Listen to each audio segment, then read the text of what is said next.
In Russia's Kursk region, a column of 50 tanks and armored vehicles advanced toward Ukrainian positions.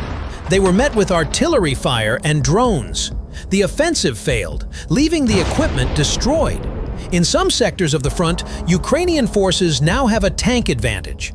This success is due to trained combat teams equipped with various drones capable of mining terrain or directly striking armored vehicles.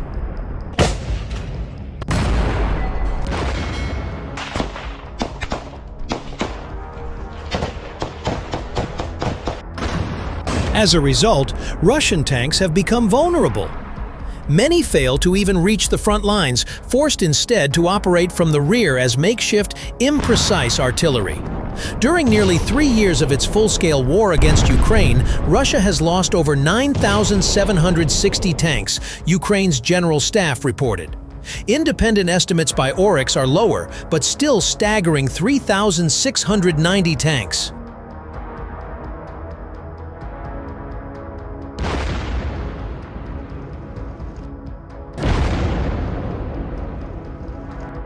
No European army possesses such numbers, and very few worldwide can deploy so many tanks. Ukrainian losses, by comparison, are several times smaller.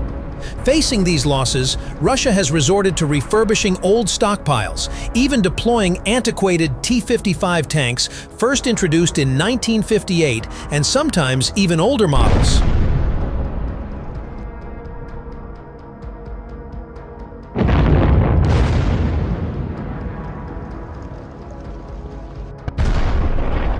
Enormous reserves in Siberia have become a patchwork donor base, with mechanics cobbling together functional tanks from multiple derelict ones.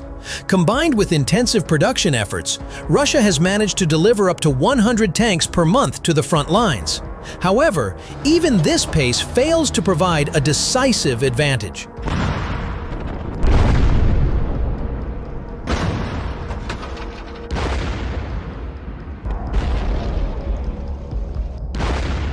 Before Russia's full-scale invasion, fewer than 10 companies in Ukraine produced drones, primarily for reconnaissance.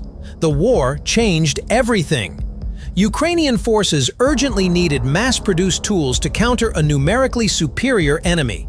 The first widely used solution was the Mavic drone, a commercially available, easy-to-operate device suited for reconnaissance and costing just $1,000 to $2,000. A fraction of the price of military hardware.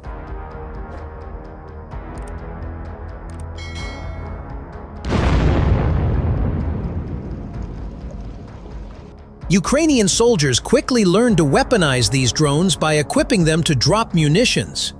This innovation reshaped the battlefield. It became evident that a simple drone could destroy military equipment worth over $1 million, a staggering cost-effectiveness ratio.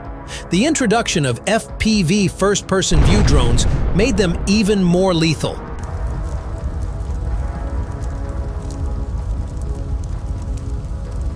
These drones were harder to control, prompting the establishment of a comprehensive training infrastructure, including schools and pilot training centers. To flood the market with FPV drones, Ukraine implemented laws simplifying the import of necessary components and fostering a competitive environment.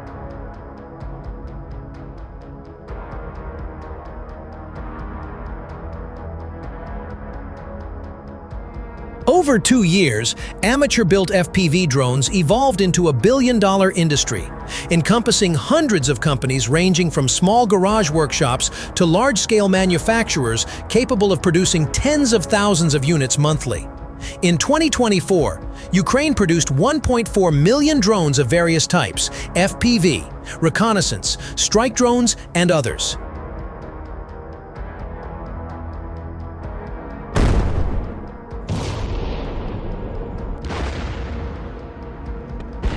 The country's production capacity could reach 4 million units annually, pending sufficient funding.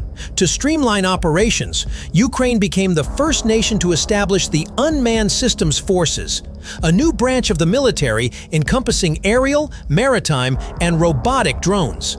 Vadim Sukharevsky, the commander of this new force, discussed its role in detail.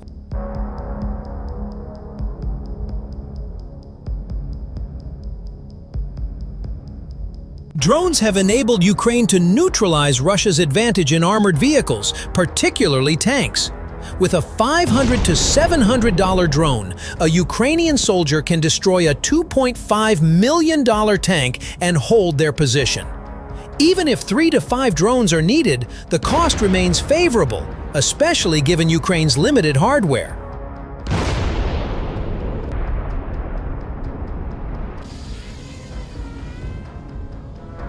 At the outset of the invasion, Ukraine had 10 times fewer vehicles of nearly every type than Russia, and even international aid has not achieved parity. While drones may not be a war game changer, they have proven an effective tool of deterrence. Ukraine's drone industry continues to expand, targeting multiple objectives simultaneously.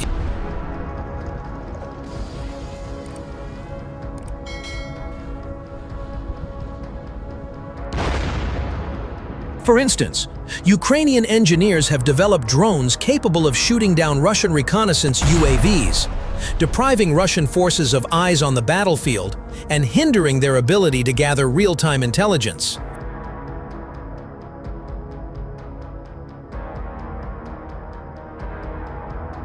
Another groundbreaking development involves FPV drones equipped with fiber optic guidance systems. Immune to Russian electronic warfare, these drones can strike targets several kilometers away. Fiber optics are inexpensive, ensuring the cost-effectiveness of destroying enemy tanks remains high.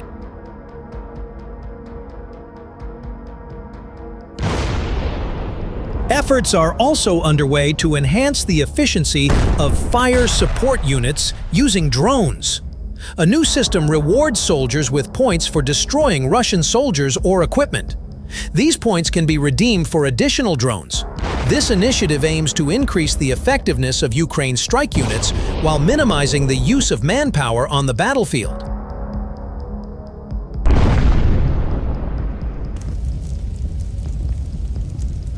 In just 3 years, Ukraine has built an entire industry capable of grinding down Russia's vast tank reserves. Entire storage depots, once mythologized as containing endless rows of vehicles capable of global domination, have been decimated. According to OSINT communities, many of these depots are now either empty or hold only equipment too damaged to repair.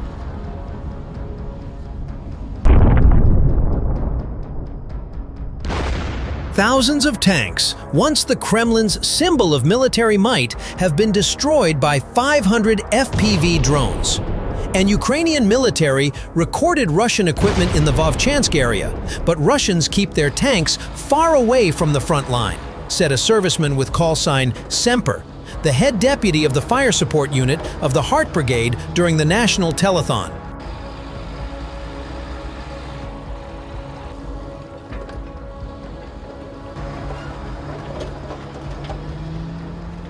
Russian tanks aren't such a big problem anymore.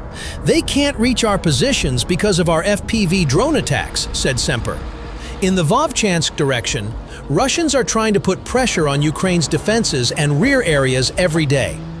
On August 20th, Russian troops conducted 5 attacks on Ukrainian positions north of Kharkiv, including Vovchansk, reported the General Staff.